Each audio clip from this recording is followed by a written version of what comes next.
Hello, once again, thank you so much for joining us on your current affairs program, bringing you news in detail. Let's have a look at the stories we have for you this week.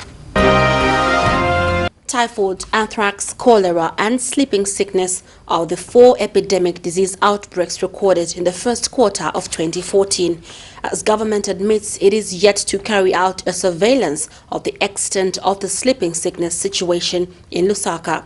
Medical authorities in Lusaka Rural, where sleeping sickness has been recorded with 1 death, feel government response has been slow. The Ministry of Health recorded outbreaks of cholera, anthrax, typhoid, and trypanosomiasis, or sleeping sickness. Gabon air disaster widows give emotional accounts of the tragedy in marking the 21st anniversary remembrance. They continue demanding full disclosure of what led to the country's worst air disaster miles away in Gabon. However, it is still a subject of speculation as to whether the current or future governments will ever release the full Gabon air disaster report. I used to tell him, I wish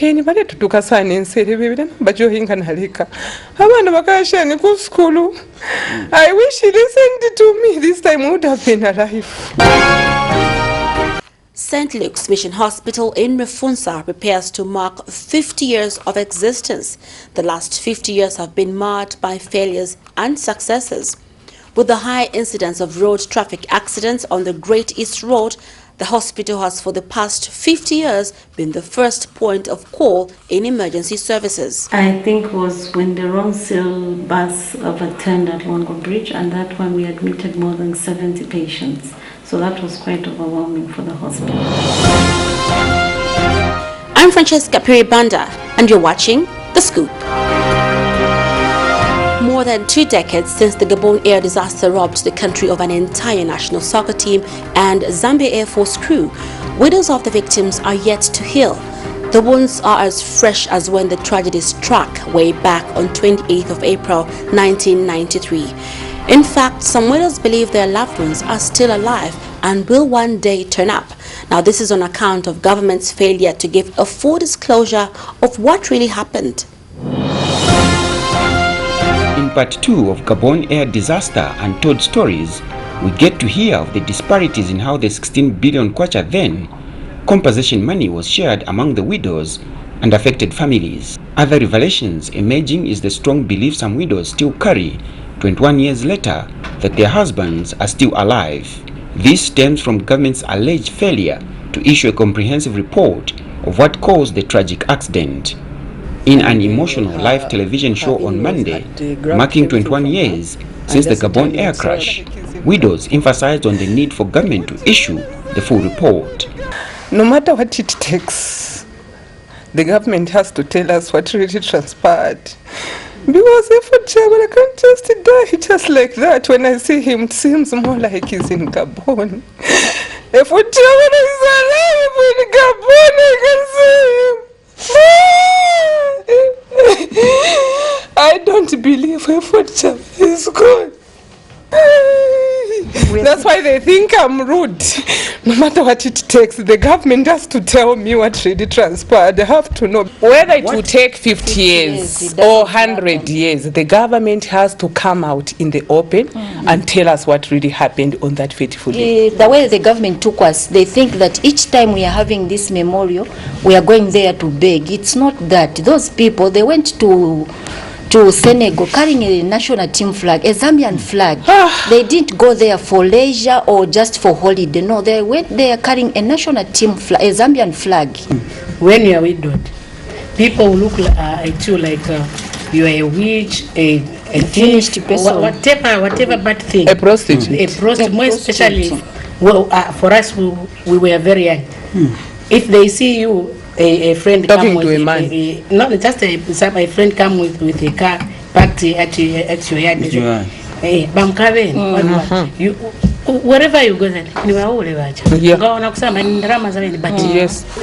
It's not they that. think we are happy. No, it's not like that. Right. While compensation was paid, the widows bemoaned the differences in allocations that were made. Over and above a feeling of disappointment and regret was prevalent among the widows in view that their spouses died on a national cause. Those people, they died in one plane. But when getting compensation, there was something like, no, these are professionals, these are what. So like some of us, I can say we got nothing. Me and Mrs. Sakala, I think we can't even count. And the same money we had to share with our in-laws. We were supposed to share equally. Yes. And that was the issue. Even the time we had the meetings, those based in Lusaka and us on the Copper Belt, we were asked how much we wanted. We suggested, we gave a figure, and we came up with one figure. Right. So that is what we expected. But unfortunately, when the money came out, we found that they were saying no, the youngest to get more than the oldest. Out of 16 billion kwacha, which was given by the late His Excellency Levi Patrick Mwanawasa, my condolences to the family. I really appreciate what he did. At least at that time when we were so much in need, he gave us something, but he used the word humanitarian. So according to my understanding, I thought maybe he looked at the way we suffered. So I never thought it was compensation, because there is no way they can compensate us minus giving us a report. Earlier that Monday, the widows, their children, friends and relatives gathered at the Heroes Acre at Independence Stadium for a remembrance ceremony. Today marks our 21st anniversary for our foreign heroes. Zambia today, it remembers our foreign heroes. The Football Association of Zambia's decision to be hosting remembrance activities of the foreign heroes every 5 years, effective last year, dominated the discussion. I don't know, there is a mixed information, you know, the Zambian Football Association are talking about celebrating every 5 years. The families are saying that they want to do it every year. But you see, as a family, you are more touched than the people who are not. Saying that, I'm not saying that the first people are not really involved with it, but as a family, I have my son who passed away, you know. I went to his grave on a weekly basis. When I want to travel, for example, I want to pay tribute to my son Mike. I talk to him, you know. You are very touched than somebody who are remotely connected to the person who you love. So I fully understand, but for me is both sides must come together and then find a middle way who can enable everybody to go happy and at least celebrate, you know, instead of animosity. You know, Zambia need something positive rather than criticizing and going through this one. It remains to be an issue to be taken up by the decision makers, because there are several ways in which you can have the memory continue. For instance, you could have a tournament in honor of the fallen heroes. There could be opportunities to package something with the corporate world. So it's a question of how it's done and how you go about it. But certainly the opportunity is there to get it right and still continue remembering the fallen heroes. So I agree with you entirely. Over time, there seems to be people are moving away from the event. But of course, if you want to keep it going, there are better ways of doing it. Well, I think we should do better than this, because people would like to reflect the memories of those who died. These players and officials didn't die for nothing. They died while serving the nation. And if we make it bigger each year, it will be better for all. If we make it commented in a way that these players suffered for the nation, I'm sure people will be grateful today.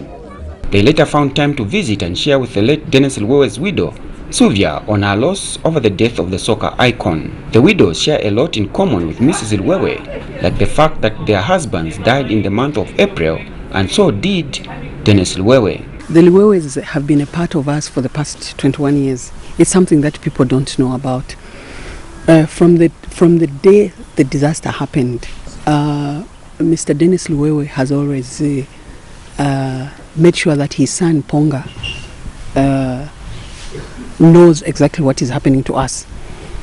So today we felt we should come back here and personally express our condolences to them as a family. We thought we should come and tell them exactly how we feel, because we know that they have felt our pain in the past 21 years. Been years that government has not been part of it as well. It's just that now they have finally made it clear to everybody that they can only do it after 5 years. Ponga has been very committed to the Gabon families. I remember at the 18th memorial service, he took responsibility in more ways than one. He hired buses himself for the families that were coming from the Copper Belt. He made sure that he housed them. He even, I think he even hosted a luncheon for the families then. Yes, he did.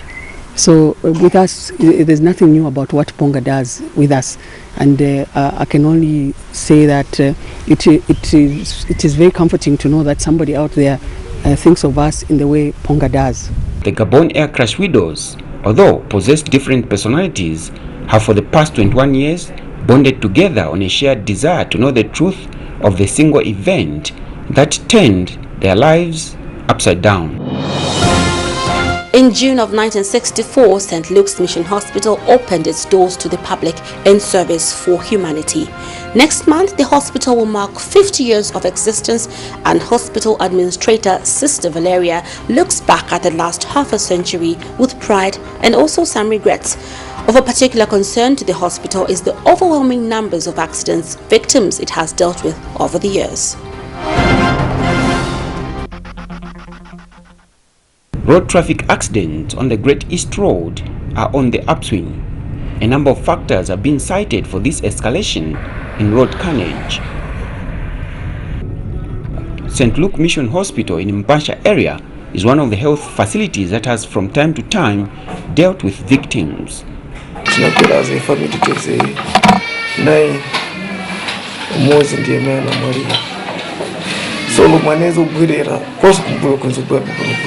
So tutengera bikondakita wake pakanyongoloka ndipo linachinjira na speed so kuzobwera kanta kusokoro penze kuna poto pakati so hivi pole wapoto wanange na wewe ndani yawe wakanta so wakanta na mule wanonge na musanga so na hivi utapwile kwake inamkana kunkirira wakanta kuti ngobwa kuchaya kutoka nini nalili ndiko yana chaira so kuti nchoke hata kumanga motoka kunako kudonsa yakata kwamba jua nakateka ndipane chabwata chacha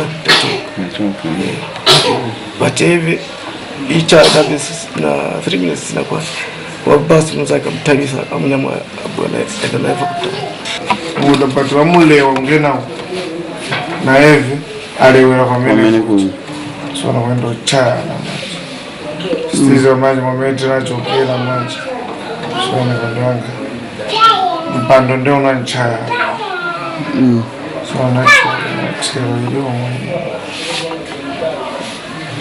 drive wanga singa votera tia hii wakanta narovia alimbweno wakanta. We received 13 casualties. One was brought in dead, and one was transferred to Levi Mwanawasa yesterday, but the rest were stable, and some of them who are still needing medical attention are still admitted in the hospital. The hospital had the capacity to attend to them. The one that was taken to Levi Hospital had a head injury, so he needed some ICU care. That was the reason for the transfer. Hospital administrator Sister Valeria Kabaso is concerned with escalation in road accidents. She recalls particularly the recent bus accident in which over 70 people were injured and the facility had to provide initial care before the victims were evacuated to Lusaka.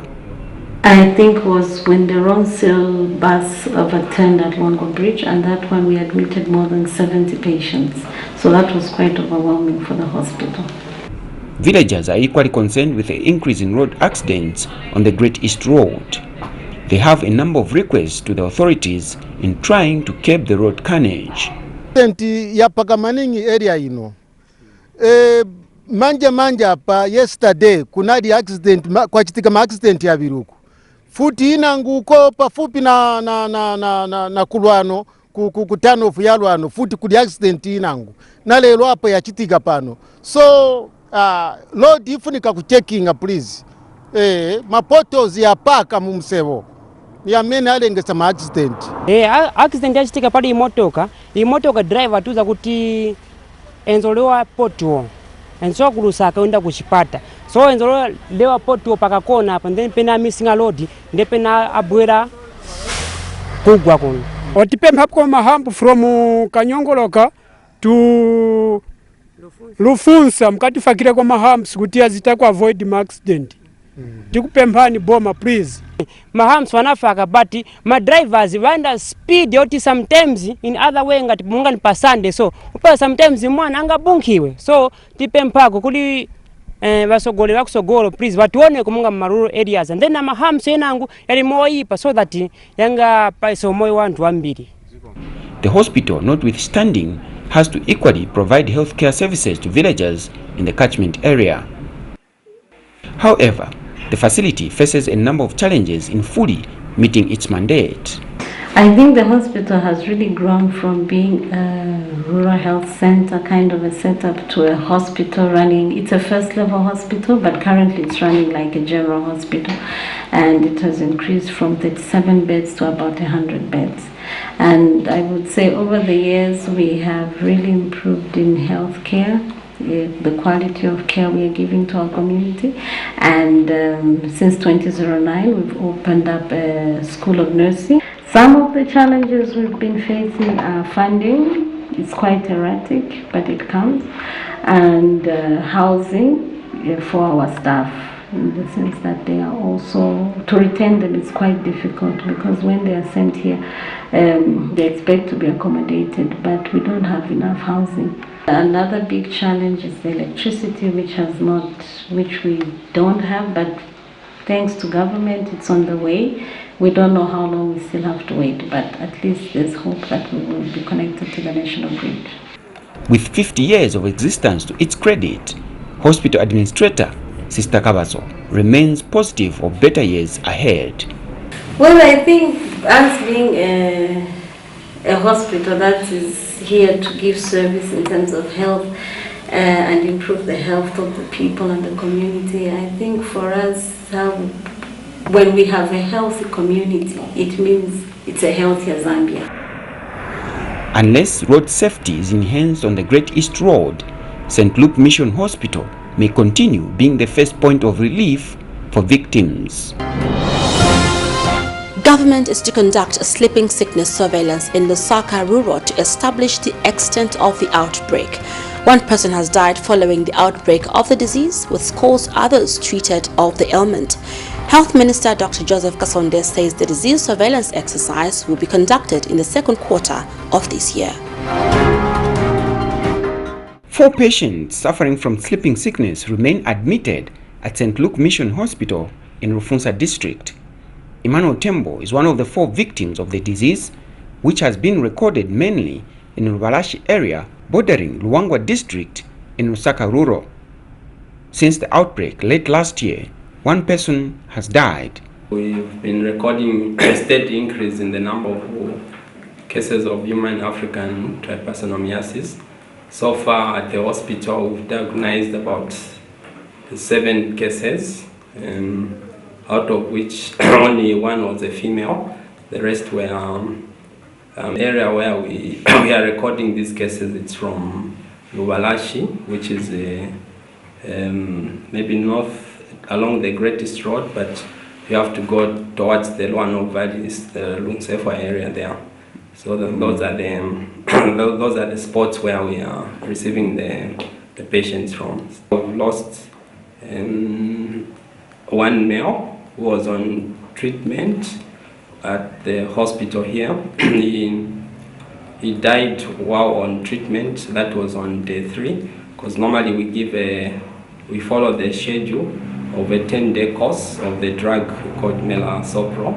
So the patient died while on the treatment because maybe of the late diagnosis or maybe the toxicity of the medication. Health authorities in Rufunsa say effective treatment of the disease has remained a challenge without a disease surveillance being carried out. Then the other challenge is the diagnostics. For surveillance purposes, would want to maybe go to the area where the disease is coming from, so that we identify those who are not yet showing the disease in its full state, so that they can be, as a preventive measure, we identify and treat all the cases which are in the area. Health Minister Dr. Joseph Kasonde says the ministry is to carry out the disease surveillance in this quarter. The Ministry of Health recorded outbreaks of cholera, anthrax, typhoid, and trypanosomiasis, or sleeping sickness, in the first quarter of 2014. Colleagues from the veterinary department is ongoing to ensure that these diseases are controlled in the animal population. Mass screening for trypanosomiasis is scheduled for the second quarter of 2014. Recently, health authorities and the traditional leadership called on government to intervene in the disease outbreak. This occurrence of this disease was reported to the relevant offices. Example, the district commissioner offices, health authorities, and the Ministry of Agriculture, Fisheries and Livestock offices. This matter is well known to the government offices. We are appealing to the government to assist the chiefdom by intensifying the control of tsetse fly in this area or any other area in this nation. This should be done urgently because we fear that there could be more death in the near future. Not until the disease surveillance is conducted, its full extent, impact, and appropriate response remains elusive. It is now time for our proverb of the week, and this week the proverb says, if you are in hiding, do not light a fire. The proverb says, if you are in hiding, do not light a fire. This is where we come to the end of our program. On behalf of the entire Scoop team, thank you so much for the pleasure of your company. Till we meet next week at the same time, have a lovely week.